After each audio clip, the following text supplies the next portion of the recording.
নন্দীগ্রামের মাটি বুঝিয়ে দিয়েছিল বাংলা তার মেয়েকে চায় বলে যতই স্লোগান দেওয়া হোক, যত যাই খরচ করা হোক, যত যা কিছু প্রচার হোক, নন্দীগ্রামের মানুষ বুঝিয়েছিল নন্দীগ্রাম তাদের নেতা, লড়াকু নেতা শুভেন্দু অধিকারীকে চায়।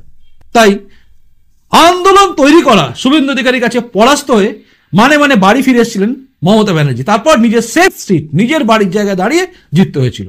নচেত আজকে মুখ্যমন্ত্রী মমতা বন্দ্যোপাধ্যায় হতেন না, হতেন হয়তো অন্য কেউ। শুভেন্দু অধিকারী যে কোনো আন্দোলনের সামনে এসছেন। আপনারা জানেন 2020 সালে যখন সমস্ত কিছু ছেড়ে, তৃণমূলের মন্ত্রিত্ব, তৃণমূলের পদ, তৃণমূলের সব কিছু ছেড়ে দিয়ে, কার্যত সব ছেড়ে দিয়ে বিজেপিতে জয়েন করলেন। এ যেন সেই কোনো মানুষের গৃহস্থ জীবনে, গার্হস্থ জীবন ছেড়ে, সব কিছু ছেড়ে সন্ন্যাস নেওয়ার মতো সব ছেড়ে তিনি এলেন বিজেপিতে। অনেকেই বলেন পিঠ বাঁচাতে এসছেন। পিঠ বাঁচানো যদি হতো তাহলে যারা এসছে পালিয়ে গেছে তাদের মতো হতেন। জিতে গেছে, পালিয়ে গেছে, কিন্তু যাননি তিনি, সব ছেড়ে এসছেন। রেখে আসেননি, রাজীব ব্যানার্জির মতো করেননি, কিন্তু জিতেছেন, দাপটের সঙ্গে রয়েছেন। তিনি যদি চলে যেতেন তৃণমূলে তিনি আরো বেশি সম্মান পেতেন, কিন্তু তিনি যাননি। তিনি আঁকড়ে ধরেছেন হিন্দুত্বকে, বিজেপিকে। তিনি আদর্শচ্যুত হননি, তাই তিনি আন্দোলন করে চলেছেন।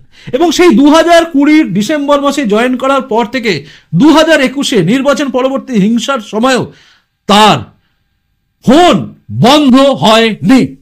তাকে কল করলে, মানে হোয়াটসঅ্যাপ কল করলে বা তাকে জানালে তিনি তার উত্তর দিয়েছেন। তিনি এড়িয়ে যাননি, লুকিয়ে পড়েননি, কোথাও গিয়ে ছিপ ফেলে মাছ ধরতে বসেননি। তিনি ময়দানে ছিলেন। আর এই ময়দানে থাকা শুভেন্দু অধিকারী সেদিনও মানুষের পাশে ছিলেন, আজও আছেন।